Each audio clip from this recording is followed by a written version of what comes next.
C'est parti. Fidèles téléspectateurs de Shalom TV, merci de nous rejoindre. Nous sommes là dans notre nouveau numéro de votre émission Chapitre des jeunes. Vous le savez, c'est une émission qui donne la parole à tous les jeunes justement pour analyser les sujets ayant des rapports avec leur vie. Alors sur ce plateau, nous sommes avec monsieur Jean-Rémy Bolafa. Bonjour monsieur et bienvenue. Bonjour, merci beaucoup également pour l'invitation. Et également, je salue tous les téléspectateurs, les gens qui sont en train de nous suivre en ce moment. Voilà, merci beaucoup. Avec vous, nous allons parler de la jeunesse d'aujourd'hui et ses futilités, n'est-ce pas? Oui. Alors, je rappelle que vous êtes coordonnateur de l'ASBEL Jeunes en Action, c'est ça? Oui, exactement. Vous êtes aussi étudiant à l'IEC Gombe en faculté microfinance et entrepreneuriat. Exactement, c'est ça. Voilà, fidèles téléspectateurs, tout de suite là nous allons développer notre sujet. Alors monsieur, pour vous, c'est quoi la jeunesse et c'est quoi ce qu'on appelle futilité? Bon, merci d'abord pour la question. Et là, en termes d'abord pour définir la jeunesse, en termes personnels. Donc pour moi, la jeunesse, c'est un état d'esprit. La jeunesse, c'est un état d'esprit, mais peut-être dans les cadres, là, si je vois au niveau des Nations Unies, qui reconnaît que la jeunesse est une étape de 18 à 25 ans. Donc pour eux, ils ont déterminé l'âge de la jeunesse. Mais pour moi, je pense que la jeunesse, c'est un état d'esprit qui est caractérisé où on voit un jeune, il a la motivation, il a l'énergie, il a cette force-là et tout cela, ça montre que la personne est encore jeune. Alors comment peut-on définir ou encore le futilité? Mettons ça en pluriel. Oui, pour parler de futilité, là, directement en français facile, on voit ce qui n'a pas assez d'importance. Ce qui est bêtise, ce qui est inutile, c'est ça ce qu'on appelle futilité. Alors, on dit que la jeunesse est l'avenir de demain, n'est-ce pas, monsieur? Alors, nous remarquons ici, en République démocratique du Congo, les jeunes sont en train d'emboîter les pas dans plusieurs phénomènes qui les dégradent, notamment le phénomène Kuluna, le phénomène Bombé. Alors, quelle est donc votre réaction? Est-ce qu'il y a vraiment des méthodes, ou encore, premièrement, ces méthodes, ou encore, ces méthodes sont causées par quoi, en fait, ces phénomènes plutôt? Bon, le souci qui se pose un peu, c'est au niveau, si je peux dire, au niveau de notre jeunesse. Notre jeunesse, j'ai l'habitude de le dire un peu en lingala, ils ont des jeunes baligni comme mamamingi. Cela veut dire quoi? Donc, les jeunes, ils sont en train de suivre le vent au lieu que bango moko, donc eux-mêmes puissent prendre les choses au sérieux. Donc notre jeunesse a un peu ces tendances-là. Bon, par rapport au phénomène, c'est pareil par rapport à ce que je venais de le dire tout à l'heure. Donc il y a tout ça est lié aussi aux difficultés, aux problèmes, les problèmes liés à notre pays. Donc par exemple là, je peux énumérer directement les problèmes du chômage. Quand il n'y a pas de boulot, alors les jeunes vont faire quoi? Ils vont chercher à faire ce qui est normal pour eux. Tandis que peut-être ils vont tomber dans ce qui est anti-valeur. C'est-à-dire que le gouvernement congolais ne fait pas la part des choses. Bon, s'il faut le dire comme ça, c'est vrai, mais je tiens également à le dire. Il est question également de part des responsabilités. Donc il y a des responsabilités sont réparties à tous les niveaux, cela veut dire. Et nous, les jeunes, nous avons une part des responsabilités. Nos autorités également, ils ont une part des responsabilités. Donc il ne faut pas seulement condamner l'État, mais nous aussi les jeunes, nous devons prendre conscience que nous avons une part des responsabilités pour le développement du pays. On ne veut pas être à tout moment décrié, être demandeur d'emploi. Plutôt, on peut être aussi créateur d'emploi. Donc c'est un peu ça. Alors, monsieur, nous voyons que la plupart des jeunes ont fait les chemins, on connaît plutôt le chemin de l'école. Est-ce que le ministre de l'EPST, plutôt le ministère de l'EPST, font la part des choses? Par rapport à l'initiative, si on parle de l'éducation, vous savez, l'éducation, c'est l'un des secteurs piliers pour le changement d'un pays ou du monde. Mandela même l'a dit pour détruire une nation, Il suffit seulement de détruire son système éducatif. Donc, les secteurs éducatifs, c'est vraiment l'un des piliers, l'un des secteurs piliers qui peut aider les pays. Alors, dans notre pays, il y a des réalités toujours, parce que notre pays, il y a tellement de réalités. Alors, dans ça, au niveau de l'État, il y a d'abord ça, je profite de l'occasion pour renouveler notre total soutien au programme gratuité de l'enseignement. Donc la gratuité de l'enseignement, c'est quelque chose qui est bon pour l'avancement, pour aider nos jeunes à aller à l'école. Maintenant, le problème est maintenant qu'il faut des réformes. C'est là où peut-être il faut marteler. Donc notre système, il faut des réformes. Il faut qu'on puisse réformer les choses. Parce que c'est un système où, si je peux le dire, depuis que nous avons eu l'indépendance, depuis 1960, que nous sommes en train de suivre un programme qui ne concorde pas avec notre réalité. C'est ça un peu les mal. Donc on est en train de former, par exemple, vous avez notre système, on forme des gens pour devenir des bureaucrates. Donc les gens souhaitent seulement être dans les bureaux, tout ça un peu. Tandis qu'il fallait que l'État puisse investir plus dans l'éducation. Donc là aussi, il y a donc l'État, sa part, les parents aussi ont une part des responsabilités, et même également les enfants, ils ont une part des responsabilités aussi. Donc, alors, j'aimerais aussi poser une petite question, puisque vous êtes aussi entrepreneur, c'est ça, monsieur? Bon, je suis un entrepreneur à devenir, mais s'il faut parler d'entrepreneuriat, j'ai pu. Voilà, il y a une petite question. Est-ce que les jeunes emboîtent aussi les pas dans l'entrepreneuriat? Comment est-ce que vous trouvez ces problématiques? Bon, le problématique de l'entrepreneuriat, j'ai même l'habitude de le dire. Peut-être un jour, je vais mettre un ouvrage aux portées de la jeunesse par rapport à ça. Moi, j'ai l'habitude de dire que l'entrepreneuriat est la seule voie et l'unique option qui peut aider les jeunes à devenir indépendants. Comment ça, vous pouvez expliquer? Oui, pour expliquer, cela veut dire quoi? Voyez un peu notre contexte, le contexte de notre pays. Il y a plusieurs difficultés. Alors, à travers l'entrepreneuriat, d'abord, avec l'entrepreneuriat, on est son propre boss. Donc, vous êtes le maître. Et dépendez des personnes. Dépendez des personnes. Et au-delà de ça, vous créez également les emplois. Vous voyez un peu l'axe où je disais qu'il ne faut pas seulement condamner l'État. Mais lorsqu'on est l'entrepreneur, on crée l'emploi. Est-ce que dans nos universités, on apprend aux étudiants comment entreprendre? Est-ce que... Ouais, raison pour laquelle j'avais dit qu'il faut des réformes. Par exemple, l'une des plaidoyers qu'on peut le dire, c'est aussi ça. Donc, il faut que le programme, il faut des réformes au niveau des programmes. Les questions de mettre même l'entrepreneuriat devrait commencer déjà au niveau de l'école primaire. Parce que quand les enfants déjà au niveau du primaire, on vous apprend comment entreprendre, ça vous permet déjà d'avoir l'idée sur l'entrepreneuriat. Une fois que vous allez évoluer à l'humanité et puis à l'université, vous continuez avec ces cours. Imaginez un peu. Donc, une fois vous terminez les études, je ne pense pas qu'il y aura les chômeurs, les taux de chômage que nous avons aujourd'hui. Donc, chacun deviendra indépendant à sa manière. Chacun va créer les emplois et puis le pays va développer. Alors, vous êtes aussi un encadreur. Est-ce que dans votre côté ou encore là où vous évoluez, vous faites quand même l'effort de motiver vos jeunes? Vraiment, ça, je tiens à me rassurer que nous le faisons à tout moment. Parce que, faut le dire, notre jeunesse, en réalité, la jeunesse vraiment fait la honte. Mais il y a une partie, vous allez voir même les politiciens et à dire que notre génération est sacrifiée.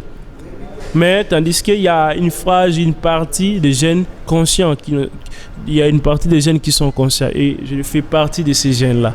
Et de notre part, on fait également notre part en conscientisant les autres. Cela veut dire on est en train d'évangéliser ceux qui sont en train de faire le phénomène Koulout. On a aussi l'état d'échanger avec eux, question de les conscientiser. Ceux qui sont parfois aussi même avec les enfants de la rue, parce qu'il y a ces phénomènes-là aussi au niveau de notre pays. Si vous passez sur boulevard, vous allez voir qu'il y a des aveugles, des enfants là, des chèques et tout ça. Imaginez un peu.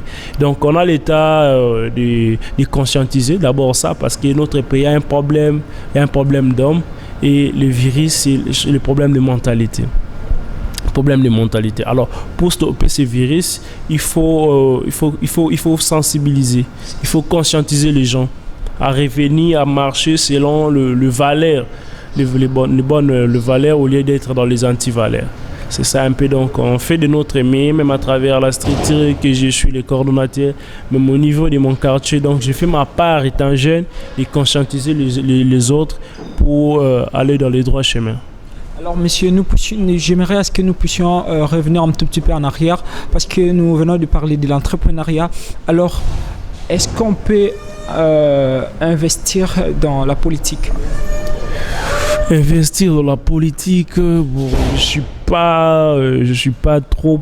Entreprendre. Ouais, c'est possible, parce que comment? Parce que je pense que lorsqu'on est engagé, cela veut dire vous n'êtes pas téléspectateur, mais vous êtes un jeune engagé en politique. Donc tous les sacrifices que vous êtes en train de faire, donc indirectement ou directement, vous êtes en train d'entreprendre des gens en politique. Et peut-être parce que lorsqu'on entreprend, on commence toujours par 1 pour arriver à 10. Donc c'est petit à petit, et puis un jour, vous allez devenir, donc vous pouvez atteindre les sommets par rapport aux objectifs que vous avez à fixer avant de se lancer. Voilà. Alors monsieur, ici à Kinshasa, je signale qu'il y a plusieurs jeunes qui disent que pour réussir dans la vie, il faut donc s'engager dans la politique. Est-il vrai? Donc il faut emboîter les pas à la politique, il faut aller faire la politique. Est-ce que cette pensée est-il affirmative? Non, je ne pense pas. Pour réussir dans la vie, il faut seulement faire la politique. Je ne suis pas de ceux qui pensent de cette manière-là. Mais seulement que moi, je pense que pour réussir, il faut plutôt être engagé. Il faut être un citoyen ou un jeune en action. C'est ça un peu. Donc cela veut dire quoi? Nous, on ne peut pas faire voir aux gens que pour réussir dans la vie, il faut seulement faire la politique. Alors, il y a de ceux-là qui sont des entrepreneurs. Est-ce qu'un entrepreneur égale à un politicien? Je ne pense pas. Donc, il y a aussi, en dehors de ça, il y a ceux qui sont des médecins. Aujourd'hui, vous voyez un peu l'exemple du prix Nobel, M. Mukwege. Est-ce qu'il est politicien? Non, mais le prix Nobel, il est respecté partout dans le monde. Imaginez un peu.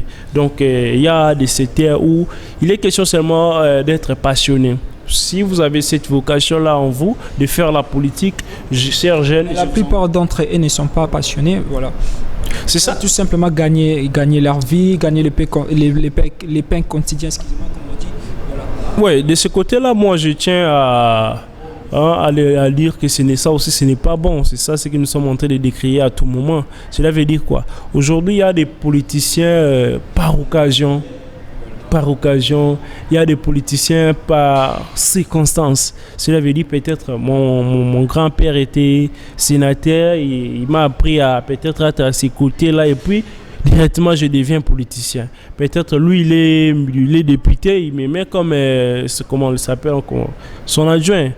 Donc et après, c'est moi qui parfois le père, il devient ministre, moi je remplace, je deviens député. Mais sans vocation, sans passion du pays, sans quoi, et sans avoir même fait la science politique ou avoir ces notions-là de gérer les gens. Parce que la politique, au vrai sens, c'est gérer. Mais à la Congolaise, c'est comme si donc quelqu'un peut se réveiller, il commence à passer à la télé, il commence à gérer les gens, il devient politicien. Tout le monde est analyste, tout le monde est comment. Donc, imagine un peu la suite. Donc, c'est ça un peu Nous assistons au phénomène gnosologue. Ouais, phénomène gnosologue. Donc, des gens qui connaissent tout. C'est incroyable. Donc, vous allez dans un coin comme ça, vous appelez les gens. En fait, moi, je comprends que ce n'est pas leur problème. En fait, dans notre pays, pour réussir, il faut plutôt connaître plusieurs métiers. Donc, il faut être partout. Voilà. Bon, pour les courageux, on les encourage. Avoir le courage, c'est bien. Parce que nous, là, on est découragés. Il y a aussi des gens qui sont découragés. Donc, à travers le courage, on peut réussir également. Mais le mal est que lorsque vous faisiez la politique pour aller seulement gagner, là, maintenant, moi, je condamne. Hein, parce que je suis sûr, c'est par rapport à l'ère actuelle. L'ère actuelle, cela veut dire quoi? Aujourd'hui, là, je vois plus les aînés, ceux qui sont déjà en politique. Vous allez voir que les gens aujourd'hui, sans quoi, ils débarquent en politique, ils deviennent députés. Hein, à cause, il y a des 3 000 francs. Il donne aux gens, il devient député, demain il devient ministre. Et l'incroyable, c'est quoi? Vous allez voir quelqu'un qui était locataire, mais dans 2 heures à compter, après même 2 jours seulement, immeuble.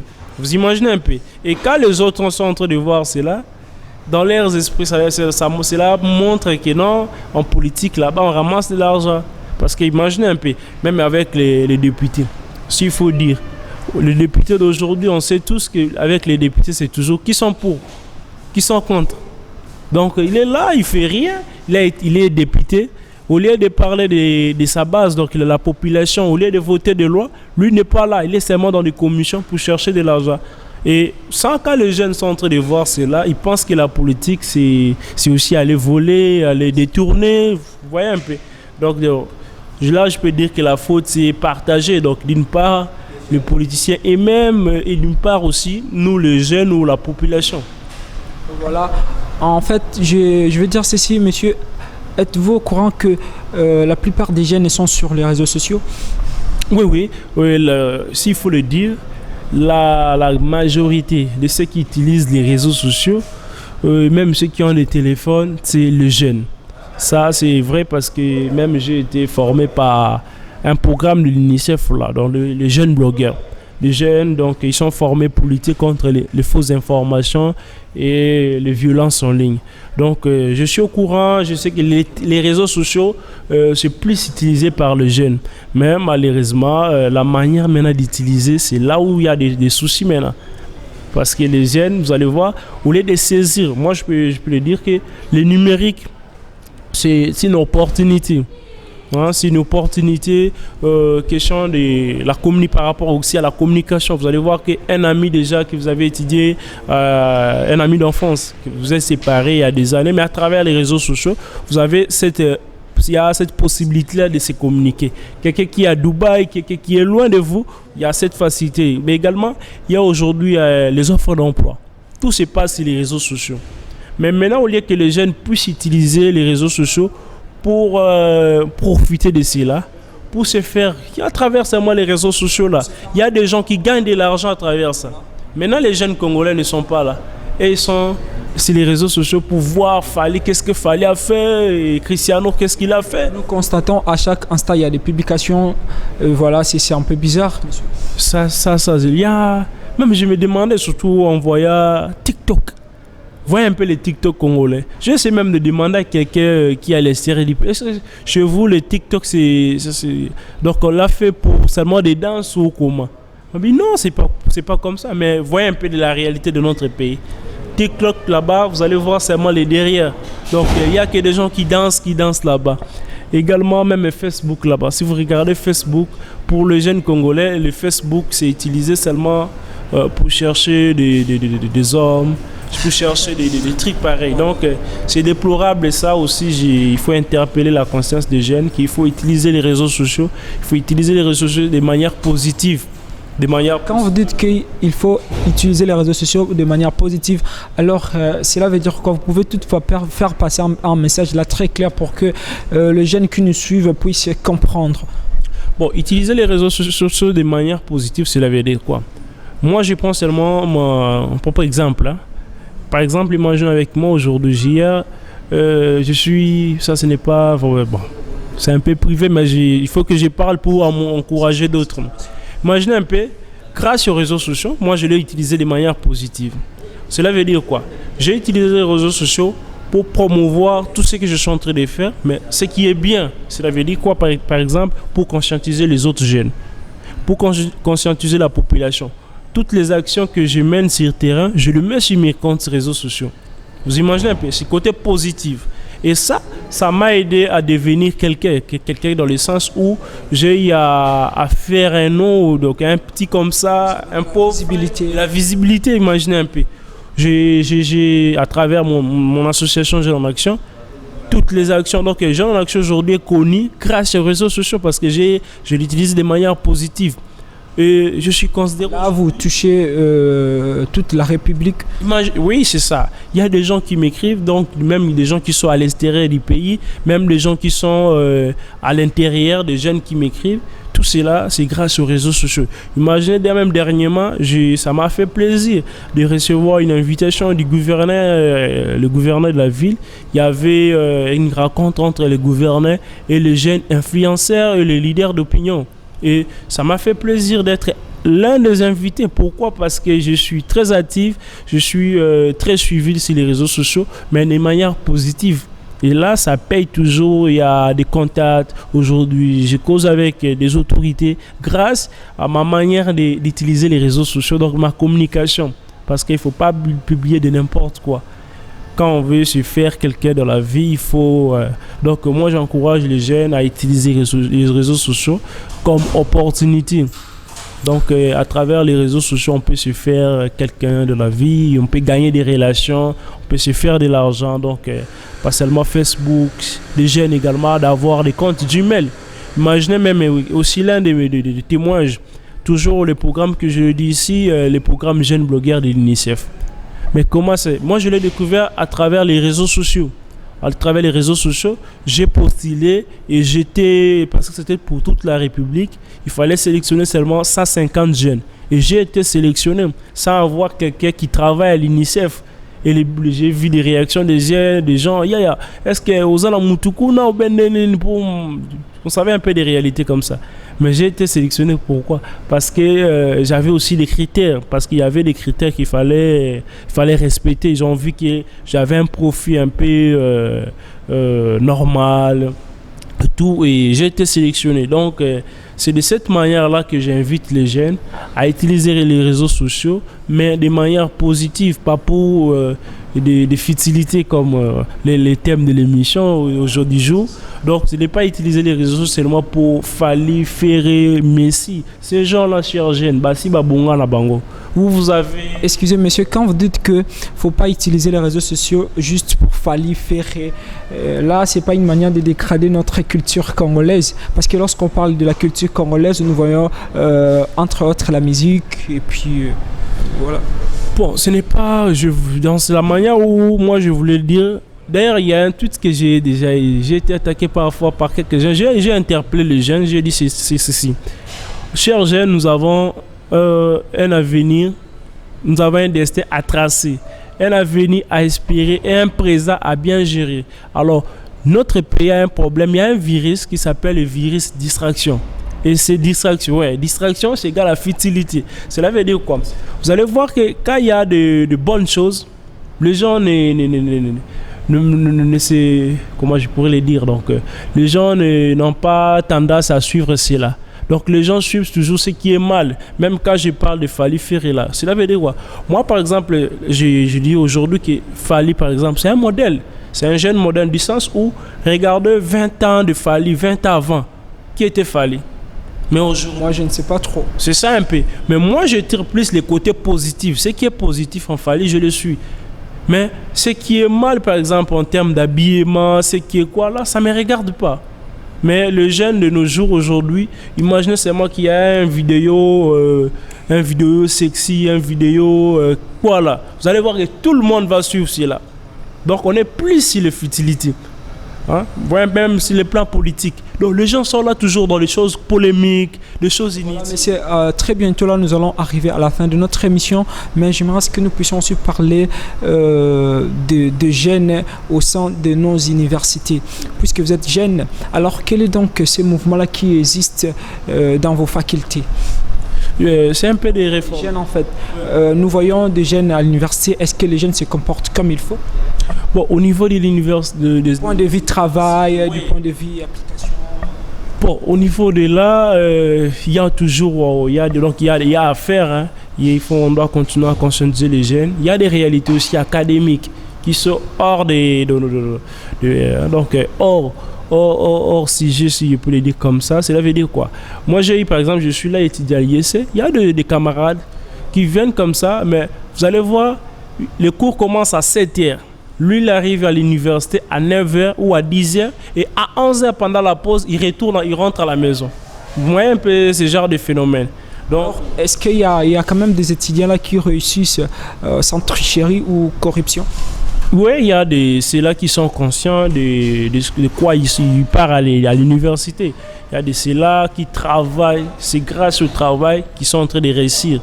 Donc, j'ai pas mal des exemples de genres comme ça. Donc, il y a des gens j'ai par exemple un ami à moi, une amie, qui a même à distinguer une fille. Imaginez un peu, ça c'est le mois de la femme, il faut aussi valoriser les femmes.